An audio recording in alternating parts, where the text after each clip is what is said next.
بسم اللہ الرحمن الرحیم۔ رب ذوالجلال کے بابرکت نام سے شروع کرتا ہوں جو دلوں کے بھید خوب جانتا ہے۔ شب معراج کا تفصیلی بیان۔ معراج کے لفظی معنی بلندی کے ہیں۔ واقعہ معراج کی حقیقت کا یقینی ثبوت خود نبی کریم صلی اللہ علیہ وآلہ وسلم کی ذات مبارکہ ہے۔ یہ وہ واقعہ ہے جب اللہ رب العزت نے پلک جھپکنے میں اپنے بندے کو ساتوں آسمانوں کی سیر کروائی اور انہیں خود اپنی زیارت سے مشرف کرایا۔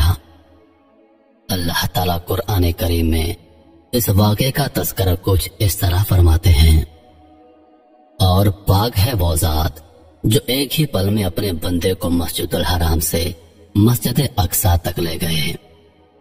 واقعہ معراج ماہ رجب کی 27 تاریخ کو پیش آیا۔ اس واقعے کو اسلامی تاریخ میں بڑی اہمیت حاصل ہے۔ نبی کریم صلی اللہ علیہ وآلہ وسلم نے معراج کی اگلی صبح جب صحابہ کرام سے اس واقعے کا ذکر فرمایا تو کفار نے آپ کی بات کو یہ کہہ کر ماننے سے انکار کر دیا کہ یہ کیسے ممکن ہے۔ آپ نے اپنی بات کی تصدیق میں انہیں مسجد الحرام سے مسجد اقصی تک کے سفر کا حال بیان فرمایا اور راستے میں مسافروں کے حالات سے آگاہ کیا۔ اس پر جب کفار نے آپ کی بتائی ہوئی باتوں کی جب تحقیق کی تو سب کچھ ویسے پایا جیسے آپ نے بیان فرمایا تھا۔ واقعہ معراج کو سن کر کفار مکہ حضرت ابوبکر صدیق رضی اللہ عنہ کے پاس تشریف لے گئے اور انہیں جا کر وہ سب کچھ کہا جو آپ نے انہیں بیان فرمایا تھا۔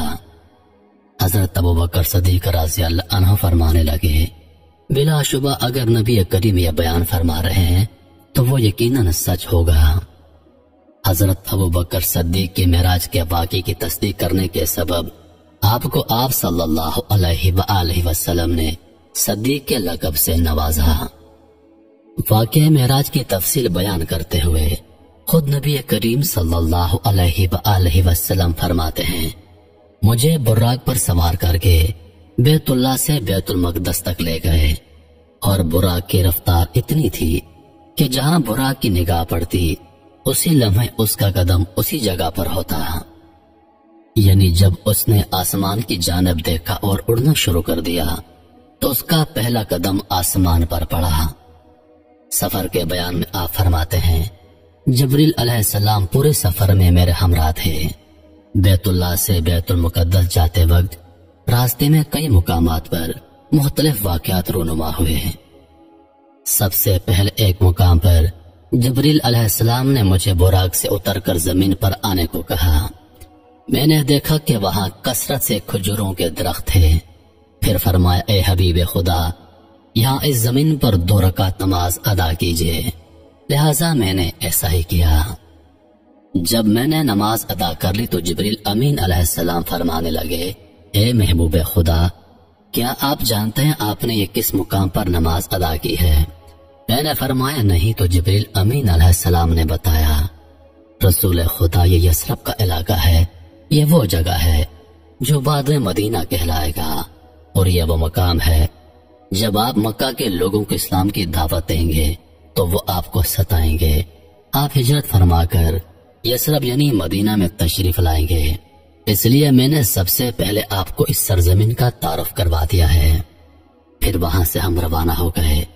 چند پل گزرے تھے کہ مجھے ایک اور سرزمین پر اتارا۔ پھر فرمایا، پیغمبر خدا، یہاں بھی 2 رکعت نماز ادا کیجیے۔ میں نے وہاں بھی 2 رکعت نماز ادا کی۔ پھر جبریل امین علیہ السلام نے مجھے بتایا، حضور، یہ وادی سینا ہے اور یہ شجر موسیٰ ہے، یہی وہ مقام ہے جہاں موسیٰ علیہ السلام اللہ تبارک و تعالیٰ سے کلام فرمایا کرتے تھے، اور یہی انہیں نبوت عطا کی گئی۔ اس کے بعد آگے چلے اور مدین کے علاقے میں اترے اور فرمایا، یہاں بھی 2 رکعت نماز ادا کیجیے۔ میں نے وہاں بھی 2 رکعت نماز ادا کر لی تو فرمایا، یہ شعیب علیہ السلام کا علاقہ ہے جہاں آپ نے 2 رکعت نماز ادا کی۔ پھر اس سے ہم آگے چلے اور ایک اور مقام پر رکے اور فرمایا، یہاں بھی 2 رکعت نماز ادا کر لیجیے۔ میں نے 2 رکعت نماز ادا کی تو جبریل علیہ السلام نے کہا، آپ کو پتا ہے یہ کون سی سرزمین ہے؟ یہ مقام اللحم ہے، یہاں عیسیٰ علیہ السلام کی ولادت ہوئی تھی۔ یہ بہت مبارک مقام ہے، کیونکہ عیسیٰ علیہ السلام کی ولادت ہونا خود اپنے آپ میں عظیم الشان معجزہ ہے۔ راستے میں یہ عجائبات جاری تھی اور ہم آگے بڑھ رہے تھے کہ راستے میں ایک کنارے پر کھڑی ایک بڑھیا نے مجھے آواز دی۔ اس پر جبریل علیہ السلام نے مجھ سے کہا، اسے کچھ جواب مت دیجیے اور آگے بڑھیے۔ کچھ اور دور آگے چلے کہ ایک بوڑھے نے مجھے آواز دی۔ اس پر بھی جبریل امین علیہ السلام نے مجھ سے فرمایا، اے حبیب خدا، اسے بھی جواب مت دیجیے اور آگے بڑھیے۔ ہم آگے چل دیے۔ آگے جا کر جبریل امین علیہ السلام نے فرمایا، آپ جانتے ہیں یہ بوڑھے لوگ کون تھے؟ در حقیقت بڑھیا یہ دنیا تھی جو آپ کو آواز دے رہی تھی۔ یہ دنیا آپ کو اپنی طرف پکار رہی تھی۔ میں نے اس لیے آپ کو جواب نہ دینے کے لیے کہا، اگر آپ اس دنیا کی طرف متوجہ ہو جاتے تو آپ کی امت بھی اس دنیا کی طرف متوجہ ہو جاتی اور دنیا کی محبت میں غرق ہو جاتی، لیکن چونکہ آپ نے توجہ نہیں کی اس لیے آپ کی امت بھی انشاءاللہ دنیا کی محبت سے محفوظ رہے گی۔ اور وہ بوڑھا وہ ابلیس تھا۔ یہ ابلیس آپ کو آواز دے رہا تھا، اس لیے اگر آپ ابلیس کی آواز کا جواب دے دیتے تو وہ ملعون آپ کی امت کے اندر اپنا حصہ ڈال دیتا، گویا وہ آپ کی امت کو گمراہ کرتا۔ لیکن آپ کی ابلیس کو نظر انداز کرنے کے سبب اللہ نے آپ کو اور آپ کی امت کو ابلیس کے شر سے محفوظ کر دیا ہے، اور اللہ نے دنیا کو بوڑھا دکھا کر آپ پر یہ حقیقت واضح کر دی ہے کہ بس دنیا اب بوڑھی ہو چکی ہے اور اس کی اتنی ہی عمر باقی ہے۔ کسی بھی وقت اس بڑھیا کو موت آ سکتی ہے، اسی طرح کسی بھی وقت اس دنیا کو موت آ سکتی ہے۔ تو گیا اس کے بعد میں بیت المقدس تک پہنچا، پھر وہاں مجھے براق سے اتارا گیا۔ جب مجھے براق سے اتار لیا گیا تو وہاں جبریل علیہ السلام نے زمین سے ایک پتھر اٹھایا، اس میں سوراخ کیا اور براق کی رسی کو اس سوراخ میں باندھ کر اسے بیت المقدس میں چھوڑ دیا۔ پھر میں بیت المقدس کے اندر داخل ہو گیا۔ وہاں ابراہیم علیہ السلام، موسیٰ علیہ السلام اور عیسیٰ علیہ السلام نے میرا استقبال کیا۔ اس کے بعد مؤذن نے اذان دی، اس کے بعد اقامت ہوئی اور میں نے دیکھا کہ وہاں اور لوگ آنا شروع ہو گئے اور دیکھتے ہی دیکھتے پوری مسجد بھر گئی۔ اب سب امام کے منتظر تھے۔ ہم سب انتظار کرنے لگے کہ امامت کے مصلی پر کون کھڑا ہوگا۔ حضور فرماتے ہیں، جبریل امین علیہ السلام نے میرا ہاتھ پکڑا اور مجھے لے جا کر امامت کے مصلی پر کھڑا کر دیا۔ میں نے 2 رکعت نماز پڑھائی۔ علماء کرام فرماتے ہیں یہ نفل نماز تھی جو آپ علیہ السلام نے پڑھائی تھی، کیونکہ عشاء کی نماز جو معراج سے پہلے آپ پر فرض تھی وہ آپ ادا کر چکے تھے اور آپ سونے کے لیے لیٹ چکے تھے جب یہ معراج کا واقعہ پیش آیا۔ پھر آپ صلی اللہ علیہ وآلہ وسلم فرماتے ہیں کہ جب میں نے نماز پڑھائی تو انبیاء کرام علیہ السلام میں سے ابراہیم علیہ السلام آگے تشریف لائے اور خطبہ فرمایا، اور اس کے بعد انہوں نے تقریر کی۔ ان کے بعد موسیٰ علیہ السلام آئے، انہوں نے تقریر کی۔ پھر عیسیٰ علیہ السلام تشریف لائے اور انہوں نے تقریر کی۔ ان کے بعد داؤد علیہ السلام آئے، پھر انہوں نے تقریر کی۔ اس طرح سب انبیاء کرام علیہ السلام آئے اور آخر میں منبر پر گیا اور تقریر کی۔ جب نماز سے فارغ ہو گئے تو جبریل امین علیہ السلام نے پوچھا، اے اللہ کے حبیب، کیا آپ جانتے ہیں یہ تمام لوگ کون ہیں؟ میں نے جواب دیا نہیں۔ اس پر جبریل امین علیہ السلام فرمانے لگے، یہ تمام انبیاء ہیں جو آپ کے پیچھے مقتدی بن کر نماز پڑھ رہے تھے۔ اللہ تعالیٰ نے یہ مقام عالی آپ کو عطا فرمایا اور یہ ثابت کر دیا ہے کہ آپ افضل الرسول اور امام الانبیاء ہیں۔ پھر جبریل امین علیہ السلام مجھے وہاں سے لے کر چلے اور آسمان پر پہنچے۔ جب ہم روانہ ہو گئے تو زمین سے لے کر آسمان تک ایک سیڑھی لگا دی گئی۔ وہ سیڑھی اتنی بلند تھی اور اتنی حسین و جمیل تھی اور اتنی نورانی تھی کہ الفاظوں میں اس کا بیان ممکن نہیں۔ اتنی خوبصورت سیڑھی میں نے اس سے پہلے کبھی نہیں دیکھی تھی۔ براق نے اس سیڑھی کے اوپر چڑھنا شروع کر دیا۔ بس تحدی نگاہ اس کا پہلا قدم پڑا، یعنی اتنی تیز اس کی نظر تھی کہ بہت دور تک اس نے دیکھا، اور جہاں اس کی نگاہ پہنچی وہاں پر اس کا پہلا قدم پہنچا، اور وہ پہلا آسمان تھا۔ وہ سیڑھی ہی براق کا وہ نورانی راستہ تھی کہ جس پر مجھے براق لے کر چل رہا تھا۔ اس طریقے سے ہم پہلے آسمان پر پہنچ گئے، اور میرے مسجد اقصی سے روانہ ہونے سے قبل ان تمام انبیاء کو روانہ کر دیا گیا تھا جو میری امامت میں نماز ادا کرنے کے لیے آئے ہوئے تھے۔ انبیاء کی آمد کے بارے میں دو رائے قائم ہیں۔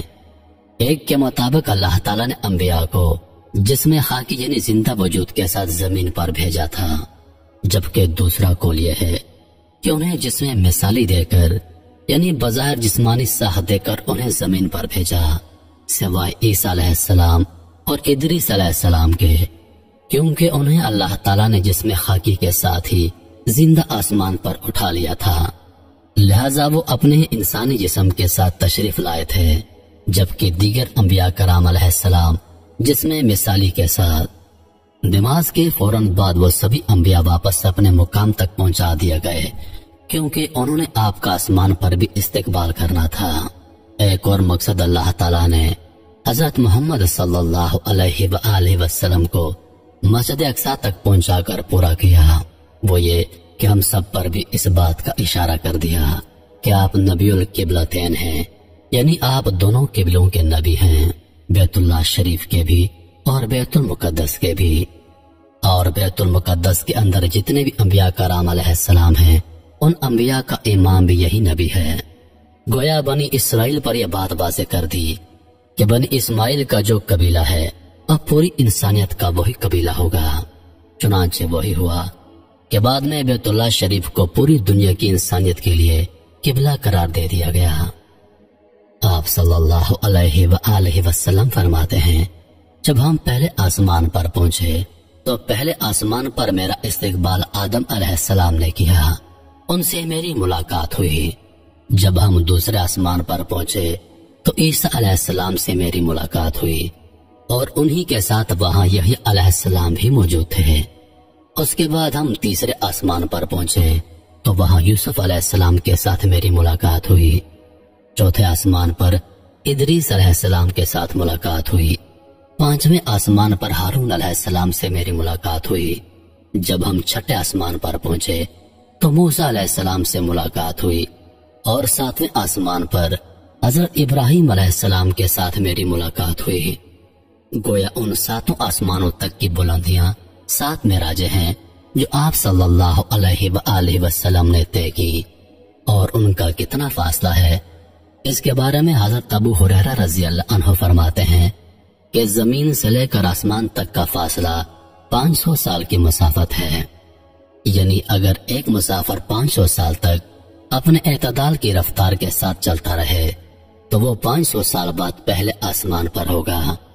پھر فرمایا، پہلے آسمان کی موٹائی 500 سال کی مسافت ہے، پھر پہلے آسمان سے دوسرے آسمان تک کا سفر 500 سال کی مسافت ہے، پھر دوسرے آسمان کی موٹائی 500 سال کی مسافت ہے۔ اسی طرح دوسرے آسمان سے تیسرے آسمان تک کا سفر اور تیسرے آسمان کی موٹائی بھی 500 سال کی مسافت ہے۔ اب اسی طرح آسمان کا فاصلہ اور اس کی موٹائی 500 سال کی مسافت ہے۔ اگر اس دورانیوں کو ضرب دی جائے تو ہمیں اندازہ ہوتا ہے یہ تمام سفر کا دورانیہ 7000 سال کی مسافت بنتا ہے۔ ساتوں آسمانوں پر انبیاء کرام علیہ السلام کی ملاقات اور ترتیب کی تفصیل کچھ یوں ہے۔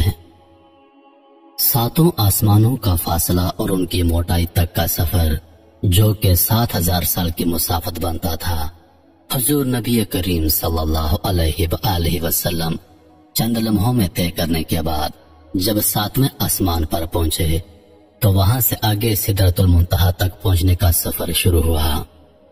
جب حضور صلی اللہ علیہ وآلہ وسلم جبریل علیہ السلام کے ساتھ سدرۃ المنتہا تک پہنچ گئے تو فرمانے لگے، اے پیغمبر خدا، اس سے آگے میں آپ کے ساتھ نہیں جا سکتا۔ فرمایا، اے جبریل، تو میرا رفیق سفر ہے اور تم مجھے یہاں تنہا چھوڑ رہے ہو۔ جبریل امین علیہ السلام فرمانے لگے، حضور، اگر میں اس سدرۃ المنتہا کے مقام سے آگے بڑھا تو اللہ تبارک و تعالیٰ کے جلال اور کبریائی کے نور کی وجہ سے میرے پر جل جائیں گے، اس لیے میں اس سے آگے نہیں جا سکتا۔ سدرۃ المنتہا کو سدرۃ المنتہا اس لیے کہتے ہیں کہ یہ سارے کمالات کی انتہا ہے، کوئی کمال نیچے کا اوپر نہیں جا سکتا، اور کوئی فرشتہ تاکہ حضرت جبریل علیہ السلام بھی اس سے اوپر نہیں جا سکتے۔ سدرۃ المنتہا وہ مقام آیا جہاں جبریل امین علیہ السلام کی پرواز بھی تھم گئی، لیکن نشان رسول اللہ صلی اللہ علیہ وآلہ وسلم یہ تھی کہ اس مقام سے بھی آگے ان کی پرواز جاری تھی۔ اس سے ہم رسول اللہ صلی اللہ علیہ وآلہ وسلم کے مقام کا اندازہ لگا سکتے ہیں۔ پھر نبی کریم صلی اللہ علیہ وآلہ وسلم سدرۃ المنتہا تک پہنچے اور یہ ان کی 8ویں معراج تھی۔ اب سدرۃ المنتہا کی موٹائی کا جو فاصلہ ہے وہ 500 سال تک کا ہے، اس کے اوپر بھی آپ صلی اللہ علیہ وآلہ وسلم پہنچے اور یہ ان کی 9ویں معراج ہوئی۔ یہ مقام صریف الکلام تھا۔ حضور نبی کریم صلی اللہ علیہ وآلہ وسلم فرماتے ہیں یہ وہ مقام تھا جہاں فرشتے تقدیریں لکھتے ہیں، اور جب میں اس مقام پر پہنچا تو مجھے ان کے تقدیر کے قلم کے لکھنے کی آوازیں آ رہی تھیں، وہ آوازیں میں نے سنی، اور یہ ان کی 9ویں معراج، اور اس سے اوپر جب وہ وہاں سے گئے ہیں تو یہ ان کی 10ویں معراج تھی، اور یہ مقام اہلیت تھی جو اللہ تبارک و تعالیٰ کے حضور آپ صلی اللہ علیہ وآلہ وسلم پیش ہو گئے ہیں۔ اللہ تبارک و تعالیٰ کو نور کے پردے میں براہ راست آپ صلی اللہ علیہ وآلہ وسلم نے دیکھا۔ آپ صلی اللہ علیہ وآلہ وسلم اس بارے میں فرماتے ہیں میں نے ایک نور اعظم کو دیکھا، میں نے اللہ تبارک و تعالیٰ کی کبریائی میں خود اللہ کا دیدار کیا، تو یہ مقام اہلیت تک آپ پہنچے۔ تو اس طرح یہ کل 10 معراجیں ہو گئی، یعنی ایک زمینی مقام سے 10 بلندیوں تک 10 سیڑھیوں کے ذریعے آپ کو لے جایا گیا، اور اس طرح آپ کی کل 10 معراجیں ہو گئی۔ آپ کی ہر معراج میں اللہ تبارک و تعالیٰ کی حکمتیں ہیں۔ بس تو حضور نبی کریم صلی اللہ علیہ وآلہ وسلم کی پہلے آسمان پر اللہ تبارک و تعالیٰ نے ساری انسانیت کا جو باپ تھا، جو نبی تھا، یعنی بابا آدم علیہ السلام سے ملاقات کروائی۔ انہوں نے آپ صلی اللہ علیہ وآلہ وسلم کا استقبال کیا۔ حضرت آدم علیہ السلام ابو الانبیاء ہیں اور ابو البشر بھی ہیں اور سب سے بڑے ہیں، تو جیسے جب ہم کسی کے گھر جاتے ہیں اور سب سے پہلے بڑوں سے ملاقات کرتے ہیں، اسی طرح سب سے پہلے استقبال کے لیے آدم علیہ السلام کو بھیجا گیا۔ اللہ تبارک و تعالیٰ نے سب سے پہلے آدم علیہ السلام سے آپ کی ملاقات کروائی، پھر دوسرے آسمان پر عیسیٰ علیہ السلام نے آپ کا استقبال کیا۔ اس ملاقات میں اشارہ اس بات کی طرف تھا کہ قریب قیامت کے اندر اس دین محمدی کو جو تقویت ملے گی وہ عیسیٰ علیہ السلام کے ذریعے ملے گی۔ حضرت عیسیٰ علیہ السلام وہ ہوں گے جو قیامت کے نزدیک جو زمین پر تشریف لائیں گے اور پورے دین اسلام کو عام کر دیں گے۔ تو گویا یہ وہ وعدہ تھا، وہ نصرت کا وعدہ جو تمام نبیوں سے اللہ تبارک و تعالیٰ نے لیا تھا۔ اللہ نے تمام نبیوں سے عہد لیا تھا کہ وہ جو نبی آئے گا تم سب اس پر ایمان لاؤ گے، اگر وہ تمہارے زمانے میں آ گیا یا تم اس کے زمانے میں آ گئے تو تم ضرور اس کی نصرت کرو گے۔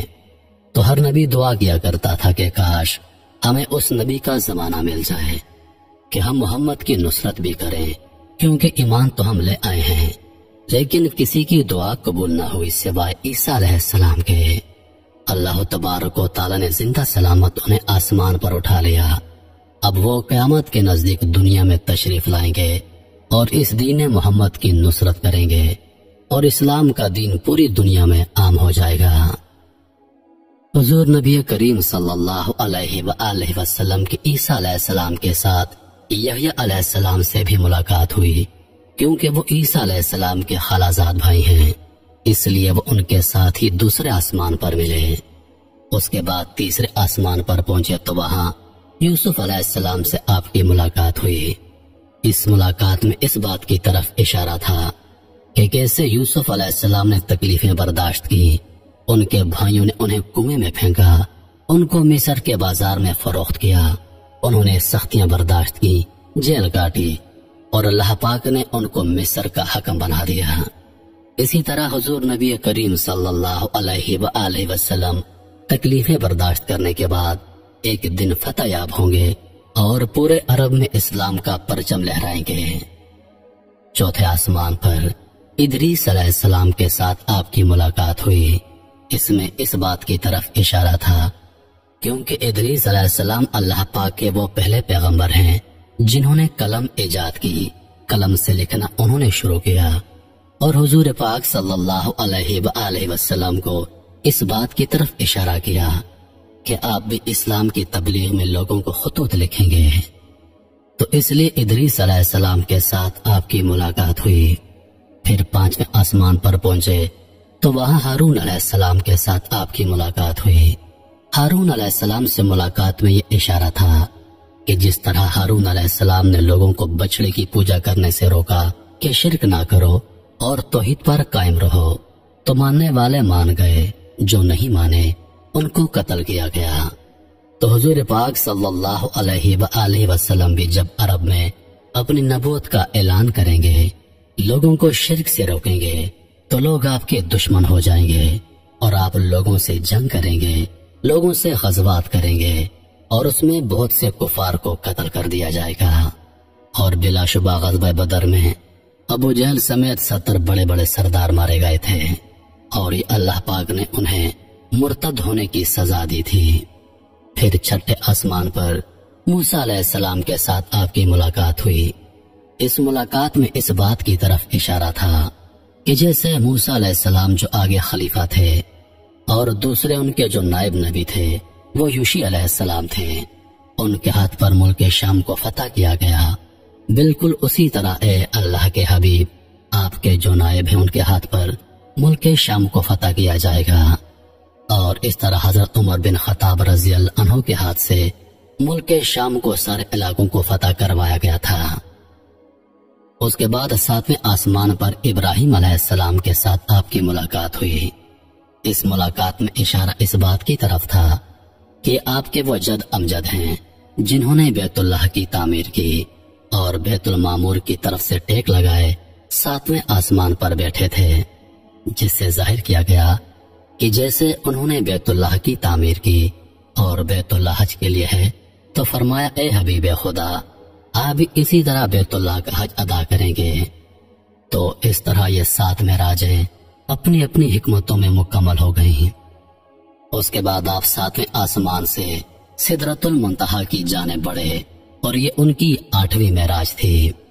اس معراج میں اشارہ اس بات کی طرف کیا کہ سدرۃ المنتہا چونکہ انتہا ہے ہر چیز کی، تو آپ صلی اللہ علیہ وآلہ وسلم کو بھی آپ کی فتح کی انتہا ملے گی۔ آپ نے بڑی جنگیں لڑی، بڑے غزوات کیے، کفر سے ٹکراتے رہے۔ اس کے بعد پھر مقام شریف الارکلام پر پہنچے، اور یہ ان کی 9ویں معراج تھی۔ اس میں اشارہ اس بات کی طرف کر دیا گیا کہ آپ کو غزوہ تبوک پیش آئے گا، اور غزوہ تبوک میں یہود و نصارہ کے ساتھ ہوگا، اور نصارہ کے جو بادشاہ ہیں وہ تبوک لے کر آئیں گے، تو اللہ تبارک و تعالی آپ کو ان پر فتح عطا فرمائیں گے۔ اس کے بعد آپ صلی اللہ علیہ وآلہ وسلم کی 10ویں معراج شروع ہوئی، یہاں تک کہ آپ اللہ کے سامنے پہنچ گئے۔ یہ مقام اہلیت میں آپ کی ملاقات ہو رہی ہے، اور براہ راست آپ اللہ تعالیٰ سے کلام فرما رہے ہیں۔ یہ وہ مبارک مقام تھا جہاں ظاہری طور پر پورے وجود کے ساتھ آپ کی اللہ پاک سے ملاقات ہو گئی، اور یہاں اشارہ اس بات کی طرف کر دیا گیا کہ اب آپ کا کمال انتہا کو پہنچ جائے گا، آپ اپنے مقصد میں کامیاب کر دیے جائیں گے۔ اور چونکہ آپ اس وقت اللہ کے سامنے موجود تھے، تو اس میں آپ کو یہ بات واضح کر دی گئی کہ 10ویں ہجری میں آپ اس دنیا فانی سے رخصت ہو کر اللہ تبارک و تعالیٰ کے پاس پہنچ جائیں گے، یعنی آپ وصال فرما جائیں گے، اور 10ویں ہجری میں ہی آپ کا وصال ہو گیا۔ اس مکمل واقعے میں بے شمار عجائبات ہیں۔ 10ویں معراج یعنی دیدار الہی سے ملاقات کی تفصیل میں بیان ہوا ہے کہ اللہ تبارک و تعالی حضور صلی اللہ علیہ وآلہ وسلم سے فرماتے ہیں، اے میرے بندے تجھے اپنے لیے کون سا لقب سب سے زیادہ پسند ہے کہ میں تجھے کس لقب سے پکاروں؟ اے میرے محبوب مجھے بتا کہ تجھے کون سا لقب سب سے زیادہ محبوب ہے؟ نبی کریم صلی اللہ علیہ وآلہ وسلم فرماتے ہیں مجھے عبدی سب سے زیادہ محبوب ہے۔ عبدی عربی زبان کا لفظ ہے اور اس کا مطلب ہے بندہ۔ آپ فرماتے ہیں اے اللہ میں تیری بندگی کروں اور تیرا بندہ بنوں، یہ مجھے سب سے زیادہ پسند ہے۔ انسان اللہ کا بندہ اور وہ اس کا معبود ہے۔ واقعہ معراج ایک ایسا واقعہ ہے کہ سائنس اور ٹیکنالوجی کے اندر بھی اس کا کوئی جواب نہیں۔ جب آپ کی اللہ سے ملاقات ہوئی تو اللہ نے 3 تحفے آپ کو پیش کیے۔ کیونکہ آپ اللہ کے محبوب ہیں تو انہوں نے آپ کو تحائف پیش کیے۔ پہلا تحفہ آپ کو پیش کیا نماز کا۔ اللہ تعالیٰ نے آپ کو اور آپ کی امت کو 5 نمازوں کا تحفہ عطا فرمایا۔ اصل میں یہ 50 نمازیں تھیں جو آپ کو پیش کی گئی تھی، لیکن انہیں کم کر کے 5 کر دیا گیا اور بس وہ 5 رہ گئی۔ لیکن ساتھ میں 3 روزے ماہ رمضان میں رکھنا فرض کر دیا۔ دوسرا تحفہ آمن الرسول سورۃ البقرہ کی آخری آیات جو ہیں یہ معراج شریف کی رات کو پیش کی گئی ہیں۔ اور تیسرا تحفہ نبی کریم صلی اللہ علیہ وآلہ وسلم کو یہ عطا کیا گیا کہ اللہ تعالیٰ فرماتے ہیں اے میرے محبوب اگر آپ کی امت شرک سے بچے گی تو اس کے کبیرہ گناہ میں خود معاف فرما دوں گا اور انہیں جنت میں داخل کر دوں گا۔ سبحان اللہ، سمجھنے والی بات انتہائی کی یہ ہے کہ اتنا عظیم بادشاہ جب اپنے محبوب بندے کو خود تحفہ دے گا تو ذرا سوچیں ان تحفوں کی عظمت کا عالم کیا ہوگا۔ معراج کا واقعہ نبوت کے 5ویں سال رجب کی 27 تاریخ کو پیش آیا۔ اس سال کو عربی زبان میں عام الحزن یعنی غم کا سال کہا جاتا ہے، کیونکہ اس سال میں آپ کی زوجہ حضرت خدیجہ رضی اللہ عنہا اور آپ کے چچا ابو طالب کا انتقال ہو گیا تھا۔ آپ شدید غم میں مبتلا تھے۔ اللہ تعالیٰ نے آپ کے دل سے اس غم کو بھلانے اور آپ کو اپنی قدرت کے کرشمے دکھانے کے لیے آپ کو 7 آسمانوں کی معراج کروائی۔ کیونکہ یہ سفر آسمانوں کی بلندیوں کی طرف تھا اس لیے اس کا نام معراج رکھا گیا۔ معراج کے لغوی معنی ہے سیڑھی یا پھر بلندی کے۔